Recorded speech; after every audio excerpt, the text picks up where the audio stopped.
Affidavit ले लिया जाए कि मेरे कागज बारापुला में जल गए थे, उसी को उसके कागज मान के उसकी पेंशन लागू की जाए। लागू की गई कि हम अपना सब कुछ छोड़ के आए थे, हम कागज लेके नौकरी मांगने नहीं आए थे। तो मैं कह दो कि उन सेब के बागानों को देखाओ जाके, उनके सेब हम अपने बच्चों को भी खिला दें। हम भी समझे जो कश्मीरियों ने 1989-90 में महसूस किया और जो 25 साल झेला। लेकिन कश्मीरी पंडित ये नहीं चाहता अध्यक्ष महोदय कि उसके दर्द को 200 करोड़ों में बेचा जाए। वहां झुग्गियों का रहने वाला एक आम हिंदुस्तानी भी तो देख ले कि मेरे कश्मीरियों ने क्या दर्द झेला था, उसको डाल दो यूट्यूब पे, 200 करोड़ कमा लिए ना। दर्द को देखने की कीमत ये 400-400, 500-500 रुपए के टिकट से ले रहे हैं, उसकी जगह वो फ्री में देखे ना, यूट्यूब पे डाल दो उसको, तो यूट्यूब पे फिल्म के रूप में उस फिल्म को डाल दो, पूरा देश देखे। और भारतीय हम कम से कम ये तो कह दें अपनी तीसरी पीढ़ी को, 32 साल में तीसरी पीढ़ी खड़ी है, हम अपने बच्चों की उंगली पकड़ के दिखा तो आए कि कभी हम इस घर में पैदा हुए थे। पिछले 4 साल में मोदी राज में कुल 2920 दंगे हुए हैं। रखना और इसका खूबसूरत दिखना इस दलित का मुझे पसंद नहीं आया, मैंने इस यूपी टॉप पर है। 2002 में मुस्लिम दंगे में गुजरात में मारे गए, क्या उस पर चर्चा नहीं होनी चाहिए? वहां जो दलित और पिछड़े रहते हैं, क्या उनके विस्थापन पे 89 कश्मीरी पंडित मारे गए और उसी अटैक में 1635 नॉन कश्मीरी पंडित मारे गए। अध्यक्ष महोदय, आपने मुझे कश्मीरी जो विस्थापित हैं पंडित, उनके दुख दर्द पे बोलने का मौका दिया। ये बेहद दुख की बात है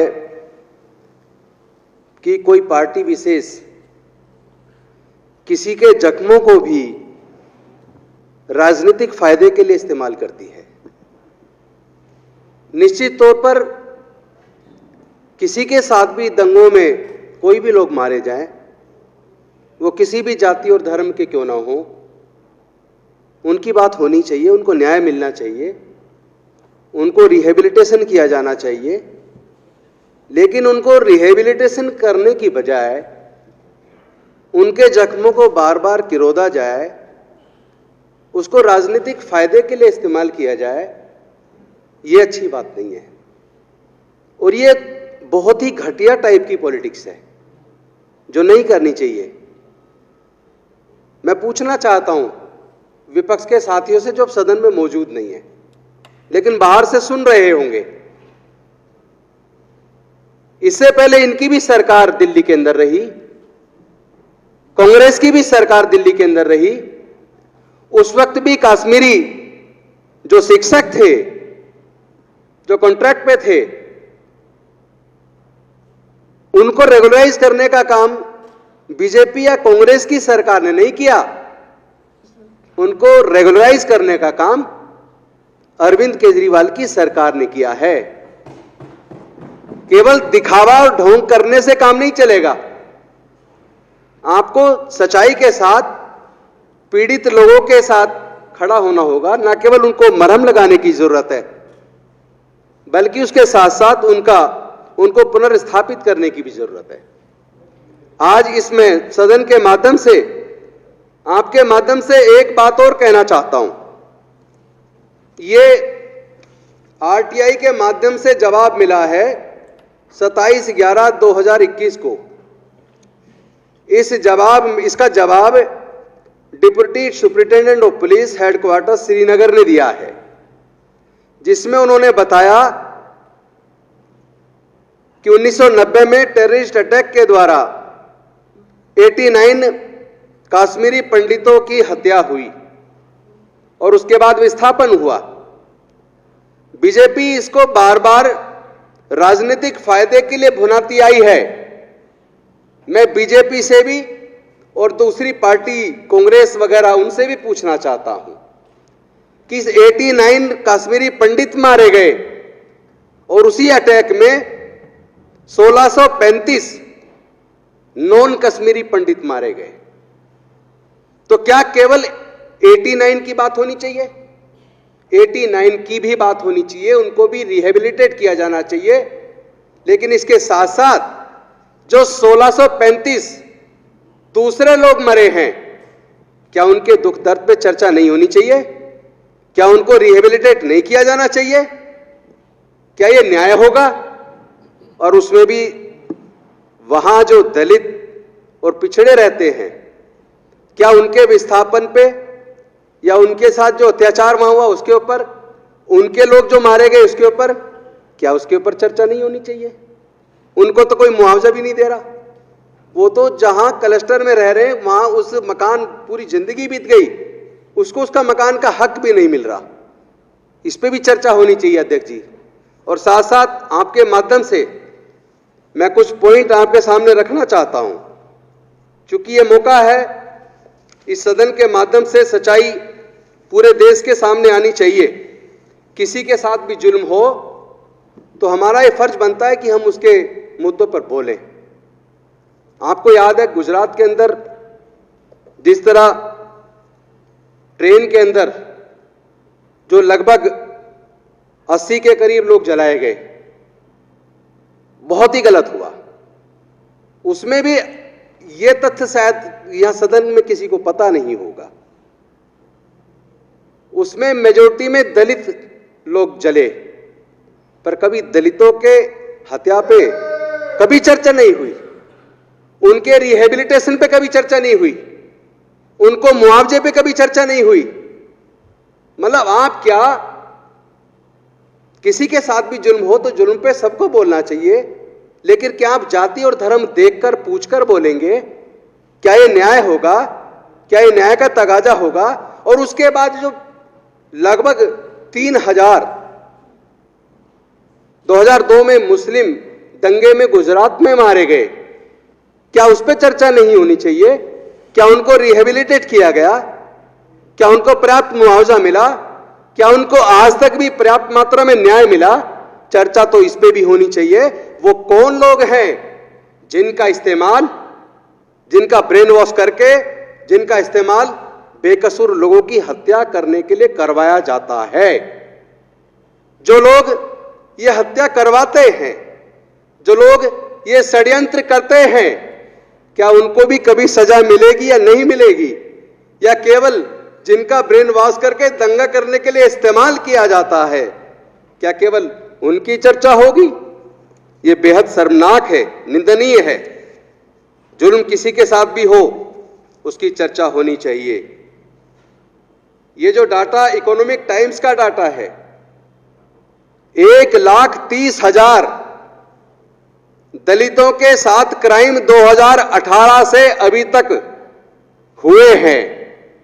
और उसमें सबसे ज्यादा शर्म की बात यह है, जहां बीजेपी की सरकार है और या कांग्रेस की सरकार है, मैं दोनों को कहना चाहता हूं, यूपी टॉप पर है, दूसरे नंबर पर बिहार, तीसरे नंबर पर राजस्थान। ये 3 राज्य इन 1,30,000 केस में से जो दलितों के साथ उत्पीड़न के केस हुए, उसमें बहनों की इज्जत लूटी गई, भाइयों को जिंदा जला दिया गया, क्या उन केसों की चर्चा कभी होगी? क्या उन पे भी कोई फिल्म बनेगी या नहीं बनेगी? उनको न्याय मिलेगा या नहीं मिलेगा? इस पे भी चर्चा होनी चाहिए। 4 साल में मोदी जी के राज में संसद के अंदर मंत्री जी ने बयान दिया कि मोदी जी के राज में कोई दंगे नहीं हुए।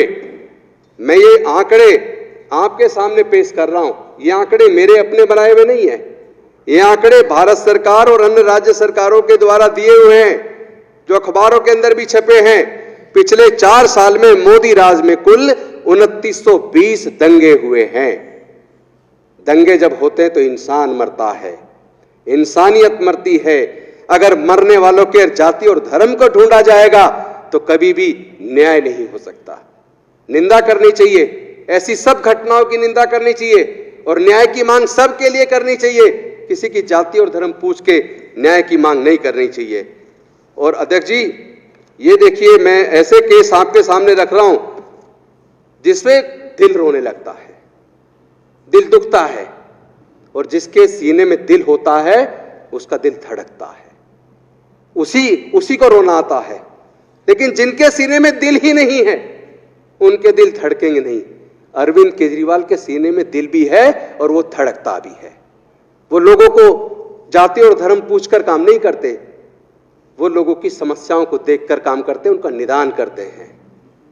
इसी तरह की सोच सबको डेवलप करनी चाहिए।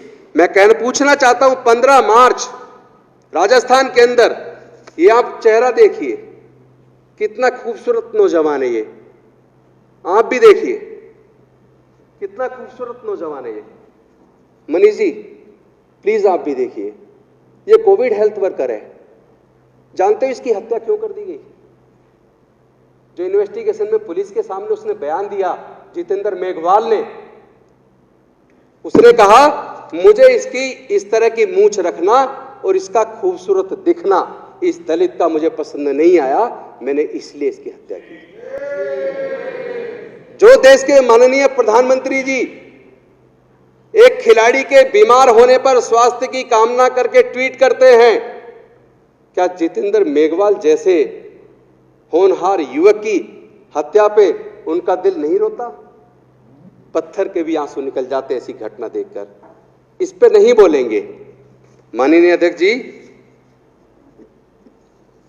ये भी उसी कांग्रेस के राजस्थान की घटना है और ये भी बाई चांस 15 मार्च की घटना है। दलित महिला को निर्वस्त्र कर पति और बच्चों के सामने आधा दर्जन से ज्यादा दबंगों ने रेप किया, गैंग रेप। क्या इस पे देश के माननीय प्रधानमंत्री, गृह मंत्री नहीं बोलेंगे? क्या ये दर्दनाक घटना नहीं है? क्या मोमबत्ती लेकर सड़क पे लोग जाति और धर्म देखकर निकलेंगे? क्या ये शर्मनाक घटना नहीं है? क्या इन मुद्दों को उठाना नहीं चाहिए? ये बेहद शर्मनाक है। और मैं आप आज कश्मीर पंडितों के इस दुख में शामिल होते हुए ये बात इसलिए रख रहा हूं कि हमें दर्द दर्द होता है, चोट चोट होती है। सबके दर्द का एहसास कम से कम इंसानों को तो करना चाहिए। जो लोग इंसान ही नहीं है, जिनकी इंसानियत मर चुकी है, वो इन बातों को उठाने वाले नहीं है। लेकिन मैं चाहता हूं कि कम से कम ये सब रिकॉर्ड पे दर्ज होना चाहिए। माननीय अध्यक्ष जी, और मैं कुछ घटना आपको छोटी छोटी बता के अपनी बात को खत्म करूंगा, क्योंकि ये अलवर की घटना है। कश्मीर फाइल पे इस युवक ने सिर्फ इतना कह दिया, जो बाकी लोग मरे हैं उनके बारे में बात की जानी चाहिए। मंदिर में ले जाकर इस दलित युवक को नाक रगड़वाई गई। इस पे कोई नहीं बोलेगा। क्या गलत कह दिया उसने? किसी के साथ भी हत्याकांड हो, किसी के साथ भी रेप हो, वो गलत है। मरती इंसानियत है। किसी के साथ जुल्म हो, सबको साथ खड़ा होकर उस जुल्म का विरोध करना चाहिए, चाहे वो पंडित के साथ हो, चाहे ब्राह्मण के, क्षत्रिय, वैश्य, किसी के भी साथ हो या शूद्र के साथ हो। अगर हम गलत बात का विरोध करेंगे और बिना जाति धर्म पूछे करेंगे, मैं समझता हूं एक अच्छा भारत का निर्माण कर पाएंगे, एक अच्छे भारत का निर्माण कर पाएंगे। इंसानियत को मरने से बचाना चाहिए। राजनीतिक पार्टियों को सोचना चाहिए हर मुद्दे पे राजनीति करना अच्छी बात नहीं है। आपको न्याय की आवाज निष्पक्ष तौर से उठानी चाहिए। माननीय अध्यक्ष जी, चंपावत में उत्तराखंड के अंदर, बस 2 मिनट सिर्फ, उत्तराखंड के अंदर चंपावत के अंदर इस महिला को इसलिए नौकरी से निकाला गया, इस भोजन माता को, क्योंकि ये स्कूल में खाना बना रही थी। और वहां जिस तरह, जब जैसे ही बच्चों को पता लगा, बच्चे छोटे थे, बच्चे नहीं जानते कौन सी महिला किस जाति की है, खाना बना रही है, खाना चाहिए नहीं खाना चाहिए, ऐसी सोच की सरकार वहां है कि वहां बच्चों ने उसके हाथ का बना खाना खाने से मना कर दिया। और उसके बाद जो कुछ हुआ आपको पता, जब दिल्ली की सरकार ने, अरविंद केजरीवाल जी की सरकार ने इस भोजन माता को दिल्ली के अंदर महिला बाल विकास विभाग के अंदर जॉब देने का ऑफर किया, तब मजबूरी में आके भाजपा सरकार ने उस महिला को वहां नौकरी दी। तो ये पक्षपात, ये जातिवाद इस देश से खत्म होना चाहिए। ये जातिवाद की जड़ें देश को खोखला कर रही है, देश को अंदर ही अंदर खा रही है। माननीय अध्यक्ष जी, ये बिहार के अंदर मतलब एक काला अध्याय है। जहानाबाद में लक्ष्मणपुर बाथे में 58 दलितों को लाइन में लगाकर गोलियों से भूना गया। आज तक दोषियों को सजा नहीं हो पाई। आज तक इन 58 जो लोग खड़े होकर गोलियों से मार दिए, क्या इसकी चर्चा कहीं सुनी है आपने? 58 लोगों की मौत पे दर्द नहीं होना चाहिए, क्योंकि ये दलित आदिवासी मर रहे हैं तो इस पे कोई नहीं बोलेगा।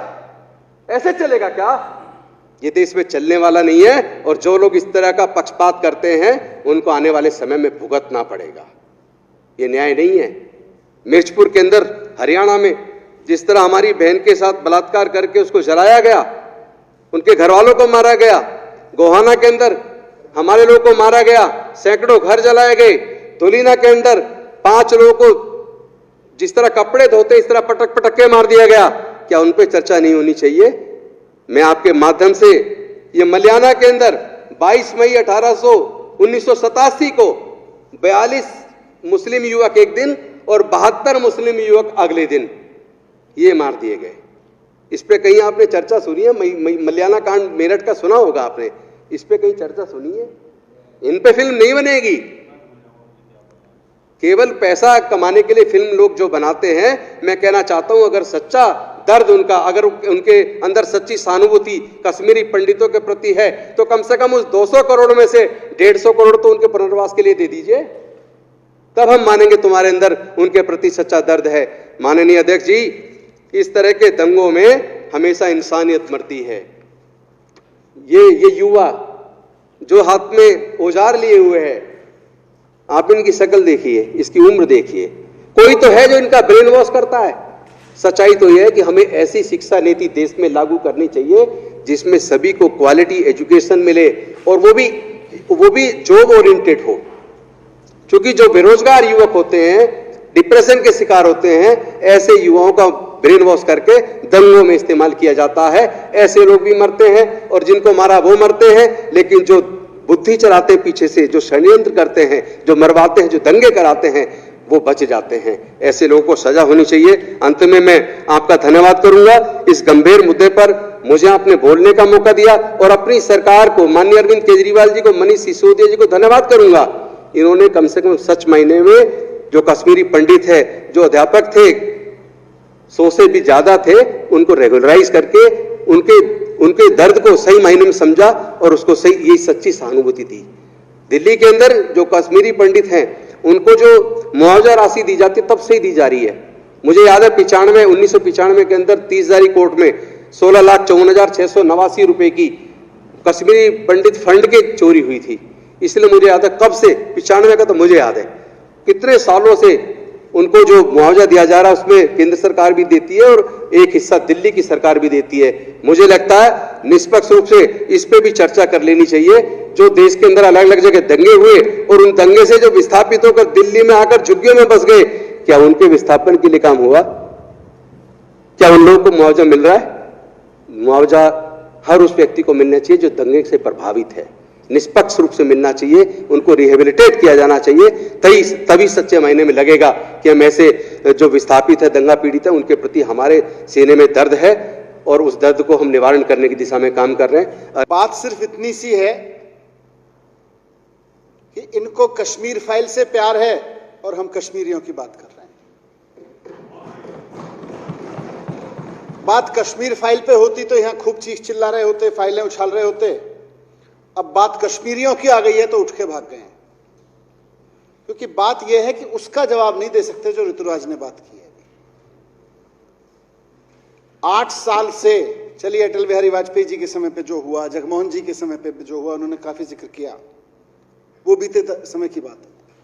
पर 8 साल से लगातार भारतीय जनता पार्टी की सरकार है। कई साल से दोनों जगह, कश्मीर में भी और यहां भी भारतीय जनता पार्टी का शासन है सेंटर में। सवाल यह है कि इस देश के हमारे कश्मीरी भाइयों बहनों को इतने लंबे समय तक 32 साल बाद भी विस्थापित बनके क्यों रहना पड़ रहा है। सवाल यह है कि भारतीय जनता पार्टी हर बार अपने चुनावी मैनिफेस्टो में ये लिखती आई है कि हमको सत्ता दे दो, हम कश्मीरी विस्थापितों की मदद करेंगे, उनका पुनर्वास करवाएंगे। वो मैनिफेस्टो का झूठ, उसका सच क्या है? वो क्यों कामयाब नहीं हुए ये लोग, भारतीय जनता पार्टी के लोग? सौरभ भाई ने प्रस्ताव रखा सदन के समक्ष, मैं इसका पूरा समर्थन करता हूं। प्रधानमंत्री जी की, पूरी भारतीय जनता पार्टी की इसमें घोर असफलता है और इसकी घोर निंदा की जानी चाहिए कि 8 साल तक आपने कश्मीरियों के दर्द पर राजनीति 32 साल से राजनीति करते आए हो, 8 साल से आपके हाथ में मौका है। आपको एक एक कश्मीरी भाई को, एक एक कश्मीरी बहन को यह सुनिश्चित करना चाहिए था कि वो जाके अपने कश्मीर में अपने जमीन जायदाद तो देखा है। हो सकता है कहीं भी अध्यक्ष महोदय 32 साल तक हम रहने लगते हैं तो बहुत सारे लोग विस्थापन के क्रम में रहने का मन बना लेते हैं। आज जो दिल्ली में रह रहे हैं, नोएडा में रह रहे हैं, मैं सैकड़ों ऐसे परिवार मेरे मित्र हैं जो दिल्ली और नोएडा में रह रहे हैं और व्यक्तिगत मित्र हैं, राजनीति में आने से पहले मेरे मित्र हैं। आज बहुत सारे लोग हो सकता है कह दें कि भाई हम तो दिल्ली के हैं, हम नहीं जाना चाहेंगे, लेकिन फिर भी उनके दर्द मैं जानता हूं। उनका दर्द यह है कि जो हमारी बारापुला में जमीन थी, जो हमारे बाग बगीचे थे सेब के, जो हमारे बादाम के खेत थे, पेड़ थे वहां पे, जो हमारा एक सुंदर सा वादी में घर होता था, हम कम से कम उसको जाके देख तो आए वो किसने पे कब्जा कर रखा है। वो हमको कब्जा तो छुड़ा के दे दे सरकार, हम उसकी कुछ लिपाई पुताई तो कर दें। हम कम से कम ये तो कह दें अपनी तीसरी पीढ़ी को, 32 साल में तीसरी पीढ़ी खड़ी है, हम अपने बच्चों की उंगली पकड़ के दिखा तो आए कि कभी हम इस घर में पैदा हुए थे। इतनी व्यवस्था तो कर दें नरेंद्र मोदी जी और भारतीय जनता पार्टी 8 साल से सरकार में है। आज कश्मीरी क्या चाह रहा है? 32 साल से अपने देश में विस्थापित होकर दर्द झेल रहा है। वो ये चाह रहा है कि भाई 32 साल से उसको दुख हुआ तो हमेशा दिल्ली ने मदद की है, अलग अलग राज्यों में जहां जहां वो गए वहां से उनको मदद मिली है कि हमें फौरी तौर पे हम विस्थापित होकर आए, हमें मदद मिले।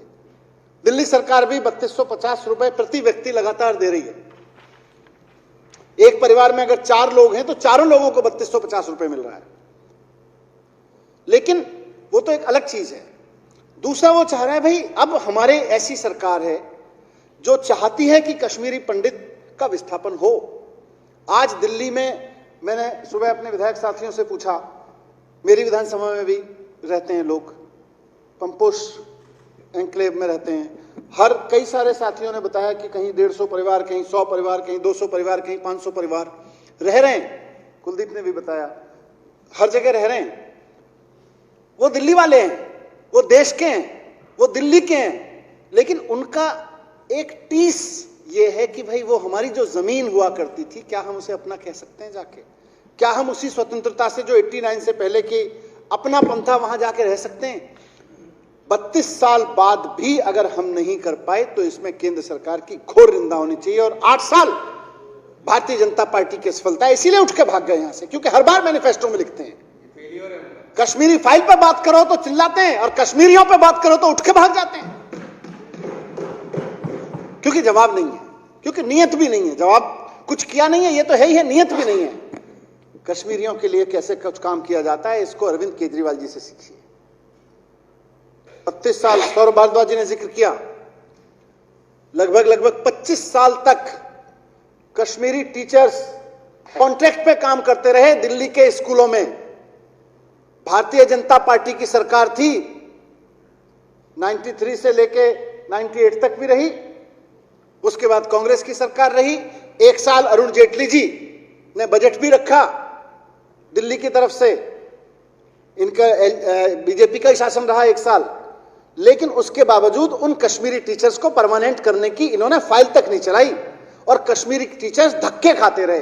बहनें हमारी धक्के खाती रही। मिसेस रैना, मैं जानता हूं, मुझे अभी भी शक्ल याद है उनकी, रोने लगी, बोली हमने एक तो अपना घर छोड़ा, जमीन छोड़ी, इतने अच्छे स्वर्ग में रहते थे, उस स्वर्ग को छोड़ के हम आए और उसके बाद हमारे साथ ऐसा सौतेला व्यवहार कर रही है सरकार। बीजेपी के नेता मिलते तक नहीं थे उनसे, कश्मीरी टीचर्स से। उनको एक मीटिंग में सौरभ भारद्वाज जी मेरे पास में लेके आए थे, मैंने माननीय मुख्यमंत्री जी से जिक्र किया कि इस तरह से मेरे पास में करीब एक रिप्रेजेंटेशन लेके 25-30 टीचर्स आए हैं, उसमें से कम उस वक्त 250 के करीब टीचर्स की बात थी कि 250 टीचर्स के करीब हैं। तुरंत एक शब्द सुन के मुख्यमंत्री जी ने कहा कि ये इनके साथ अन्याय हो रहा है, तुरंत इनको परमानेंट करने की व्यवस्था की। और तुरंत बहुत हाईवे स्पीड से सारे के सारे कश्मीरी टीचर्स तो दिल्ली के सरकारी स्कूलों में 25 साल से धक्के खा रहे थे परमानेंट होने के लिए, तुरंत 233 संख्या थी उनकी, 233 के 233, 25 साल से जो कश्मीरी दर्द झेल रहा था, विस्थापित होकर दिल्ली में और कॉन्ट्रैक्ट की नौकरी कर रहा था और कभी भी उसको हटा दिया जाता था, उसकी सेवा करना हमारी राजनीति है। हमारी राजनीति जो है उस पर 200 करोड़ कमा लिया और कमा लो।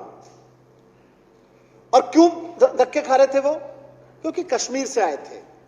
जैसा ऋतुराज जी ने कहा, अचानक आनन फानन में निर्देश दे दिया गया, छोड़ दो, वादी छोड़ के चले जाओ, घाटी छोड़ के चले जाओ। उनके पास में उस होशो हवास में आगे बढ़ने का अवसर ही नहीं था कि वो अपनी कोई डिग्री उठाते, कोई नौकरी का सर्टिफिकेट उठाते, कोई कागज उठाते घर का। वो तो चल दिए उठा के, 2 कपड़े उठा के, जिसके पास थे, या नहीं भी हो सकता है वैसे ही भाग गए होंगे। किसके पास फुर्सत थी कि कागज लेके आते? और यहां नॉर्मली जो गेस्ट टीचर भी यहां लगते हैं, कॉन्ट्रैक्ट पे लोग लगते हैं, सबके पास में अपने सर्टिफिकेट होते हैं। उनको हमेशा धमकाया जाता था 25 साल तक कि तुम्हारे सर्टिफिकेट दिखाओ, नहीं तो तुम्हें नौकरी से निकाल देंगे। उनका दर्द यह था। और केजरीवाल जी की सरकार ने निर्णय लिया, अरविंद केजरीवाल जी ने, कि ये हमारे भाई बहन हैं। 1989 में, 90 में इनके साथ जो हुआ, वो इस देश की जिम्मेदारी है कि उस जख्म को मिलकर भरा जाए। इसलिए निर्णय लिया कि उसको बिना सर्टिफिकेट के, बिना कुछ पूछे गए, सबको परमानेंट किया गया। मिसेस रैना जिनका जिक्र है, वो धन्यवाद देने आई थी और बाद में उन्होंने बहुत अनुरोध किया था, मैं कहीं व्यस्त था, मेरा मन था कि सबके पास जाऊं। एक और जब इनकी बात जिक्र हो रही थी तो एक और मैडम अध्यक्ष महोदय परमानेंट होने के बाद, क्योंकि बहुत लोगों की अलग अलग उम्र थी, रिटायर भी हुए, तो एक टीचर थी वो रिटायर हुई। मैंने उनका नाम कहीं अभी लिखा था यहां पे, मैडम पप्पी कौल, रोहिणी में रहती थी। मैडम पप्पी कौल रिटायर हुई और रिटायर होने के कुछ समय बाद मेरे पास आई, करीब 6 महीने बाद, फिर रोने लगी। वो उसमें भी टीम में भी आई थी। तब बोली, भैया आपने, केजरीवाल जी ने हमें परमानेंट कराया था, अब एक नई समस्या आके खड़ी हो गई है। पप्पी कौल मैडम ने मुझे बताया, उन्होंने कहा कि अब सरकार ने हमें परमानेंट तो कर दिया, पर जब हम रिटायर हो गए तो पेंशन देने से मना कर दी है। मैंने कहा क्यों? तो बोली, बाकी कश्मीरी टीचर्स को तो क्योंकि वो परमानेंट हो गए थे तो रिटायर होने के लिए पेंशन मिल रही है, उनको व्यक्तिगत तौर से मैडम पप्पी कौल को नहीं मिल रही थी। क्यों नहीं मिल रही थी? क्योंकि पेंशन देने के लिए भी सर्विस डिपार्टमेंट ने, जिसके कर्ता धर्ता ये लोग हैं, अड़ंगा डाल दिया। बोले पेंशन तो तभी मिलेगी जब आप अपने सर्टिफिकेट दिखाओगी। फिर मैंने माननीय मुख्यमंत्री जी से बात की, मैं ये तो बड़ा अजीब समस्या है। मुख्यमंत्री जी भी बोले कि जिस महिला को हम कहते रहे 3 दशक तक कि हमारे बच्चों को पढ़ाओ, उसने हमारे बच्चे पढ़ा दिए, उससे हमने सेवाएं ले ली।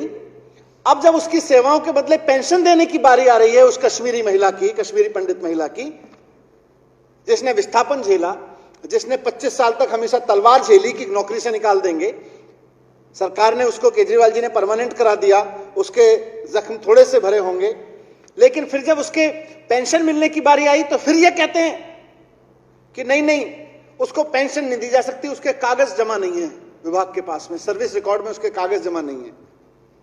केजरीवाल जी बोले मजाक मत करें, तुरंत निर्देश दें कि एफिडेविट ले लिया जाए कि मेरे कागज बारापूला में जल गए थे, उसी को उसके कागज मान के उसकी पेंशन लागू की जाए। लागू की गई। आज कश्मीरी पंडित यह देख रहा है इस देश की सरकारों से। आज कश्मीरी पंडित परिवार जो दिल्ली में रह रहे हैं, नोएडा में रह रहे हैं, देश के अलग अलग हिस्सों में रह रहे हैं, वो यही चीज देख रहे हैं कि जहां हम रह रहे हैं वहां की सरकारें इस बात को, इस दर्द को समझें कि हम अपना सब कुछ छोड़ के आए थे, हम कागज लेके नौकरी मांगने नहीं आए थे। भिखारी बना के रख दिया इन लोगों ने। और दूसरी चीज वो चाह रहा है, भैया थोड़ा सा अब तुम्हारी चल रही है, 8 साल हो गए तुम्हारी चलते चलते, अब तो हमें कह दो कि उन सेब के बागानों को देखाओ जाके, उनके सेब हम अपने बच्चों को भी खिला दें। हम भी नोएडा में, पंपोश एन्क्लेव में, पूरी दिल्ली के अलग अलग विधानसभाओं में इतनी सारी रिश्तेदारियां, नए दोस्त बन गए हैं, वो भी कह दें कि लो हमारे बगीचे के बादाम है, हमारे बगीचे के सेब हैं। उनको ये अधिकार तो दे दो, अब 8 साल हो गए तुमको, जाके वो कह सकें, जाके रह सकें वहां पे, अपने बच्चों को छुट्टियों में ले जाके रह सकें। यही तो चाह रहा है। और तीसरा, अध्यक्ष महोदय, मैं सदन के समक्ष कहना चाहता हूं कि वो ये भी चाह रहा है कि उसने जो दर्द 1989 में, 90 में झेला और तब से लेकर अब तक झेला है, उस दर्द को ये देश महसूस करे। अच्छी बात है, फिल्म इंडस्ट्री ने उसके ऊपर फिल्म बनाई। मैं उसकी क्वालिटी पे नहीं जाता, अभी मैंने देखी नहीं क्योंकि मैं बजट में बिजी था। और मैं कह रहा हूं कि बजट से अब जैसे जैसे यहां से सदन पास कर देगा, मैं जाके देखूंगा उस मूवी को। मैं भी देखना चाहता हूं। मैं कश्मीर गया भी हूं, मैंने बहुत अच्छे से देखी, कश्मीरियों का दर्द भी देखा है, कश्मीर को भी देखा, और मैं दोबारा देखना चाहूंगा। कश्मीरी चाहता है कि ये देश उस दर्द को समझे जो कश्मीरियों ने 1989-90 में महसूस किया और जो 25 साल झेला।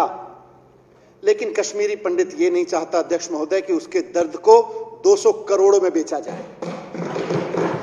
कश्मीरी पंडित ये नहीं चाहता है कि उसके दर्द पे ये भारतीय जनता पार्टी धंधा करके इनके प्रोड्यूसर और ये लोग मिलकर 200 करोड़ कमाएं, और जब अरविंद केजरीवाल जी कहें कि भैया 200 करोड़ कमा लिए, अब तो यूट्यूब पे डाल के फ्री कर दो। उस पंपोश एन्क्लेव के बाजू में जो झुग्गियां हैं, ये जो त्रिलोकपुरी में और इसमें जो झुग्गियां हैं कोंडली में, वहां झुग्गियों का रहने वाला एक आम हिंदुस्तानी भी तो देख ले कि मेरे कश्मीरियों ने क्या दर्द झेला था। उसको डाल दो यूट्यूब पे, 200 करोड़ कमा लिए ना। और मैं चाहता हूं इस सदन की ओर से, ये तो कश्मीरी चाहता है और मैं भी चाहता हूं कि पूरा देश देखे उस दर्द को। हो सकता है बढ़िया फिल्म बनाई हो मदन लाल जी, अभी तो देखी नहीं, मैं देख नहीं पाया, मैं बजट के उसमें व्यस्त था। मैं चाहूंगा कि ये देश कश्मीरियों के दर्द को देखे, लेकिन उस दर्द को देखने की कीमत ये 400-400, 500-500 रुपए के टिकट से ले रहे हैं। उसकी जगह वो फ्री में देखे ना, यूट्यूब पे डाल दो उसको। इस देश का बच्चा बच्चा उस दर्द को देखे और समझे और सोचे कि हमारे लोगों ने क्या गलत किया था। उसका अधिकार है कश्मीरी पंडित का कि ये देश मेरे दर्द को साझा करे। अच्छी बात है फिल्म बनाई, फिल्म बनाने वालों ने बढ़िया काम किया होगा, और थोड़ी बहुत फिल्म के टेक्निकल उसमें कमी भी रह गई हो तो क्या फर्क पड़ता है, बड़ी दर्द उठाया है। उस दर्द की कहानी अगर फिल्म बनाते वक्त कुछ कहा जाता है, कई चीजें फिल्मांकन की जाती हैं, तो मैं तो चाहूंगा कि उसको लोग देखें, ये देश देखे।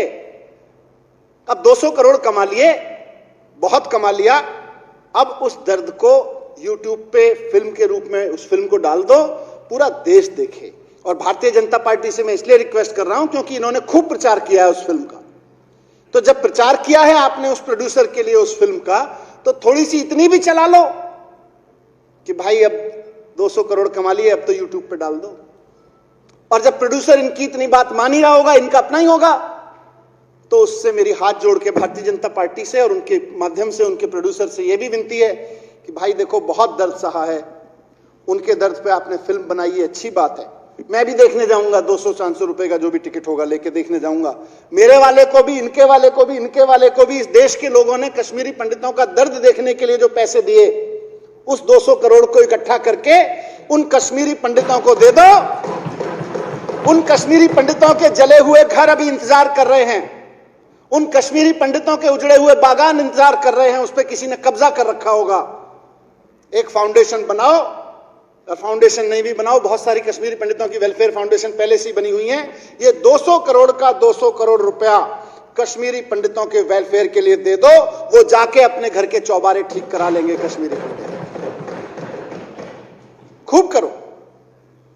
तो यहां से इस सदन में जो माननीय विधायक जी ने प्रस्ताव रखा कि केंद्र सरकार कश्मीरी पंडितों के पुनर्वास में पूरी तरह असफल रही है, मैं इसकी आवाज में आवाज मिलाते हुए केंद्र सरकार की निंदा करता हूं और रिक्वेस्ट करता हूं कि अब तो 8 साल हो गए, अब तो इन कश्मीरी पंडितों की मदद करो। कब तक इनके नाम पे राजनीति करोगे, कब तक इनका कष्ट आगे बढ़ाओगे ताकि तुम राजनीतिक रेटियां सेकते रहो। अब तो इनकी मदद करो और इन्हें पुनर्विस्थापित करने में मदद करो, पहली बात। दूसरी बात, इस फिल्म को पूरा देश देखे, एक एक बच्चा बच्चा देखे, त्रिलोकपुरी और कोंडली के झुग्गी वाले भी देखें, मेरी विधानसभा का भी एक एक आदमी देखे, सब देखें, पूरे देश का, छत्तीसगढ़ में बैठा आदमी भी देखे, मध्य प्रदेश में बैठा आदमी भी देखे, कश्मीर से कन्याकुमारी तक हर आदमी देखे कि इस देश के काले इतिहास में, इस देश के इतिहास में एक काला दिन ऐसा भी था जब कश्मीरी पंडितों पर इतना अत्याचार किया गया था। तो दिखाओ ना फिर फ्री में, कमाई का धंधा क्यों बना रखा है उसको। तो दूसरा, उसको यूट्यूब पे डलवाओ, बीजेपी वालों की फिल्म है वो डलवाएं। और तीसरा, उससे जो 200 करोड़ कमाया है, उस 200 के 200 करोड़ को और थोड़ा बहुत और भी उसमें चंदा डाल दें, उस सारे पैसे को कश्मीरी पंडितों के वेलफेयर में लगाएं। उनको बताएं कि लो भैया, हमारे देश की तरफ से आपने 25 साल पहले जो जख्म सहे और तब से अब तक सहते आ रहे हो, भरपाई नहीं हो सकती, लेकिन जिस घर को छोड़ के आए थे उसकी रंगाई पुताई कर लेना, उसकी सिक्योरिटी पे उसकी थोड़ी सी मरम्मत करवा लेना।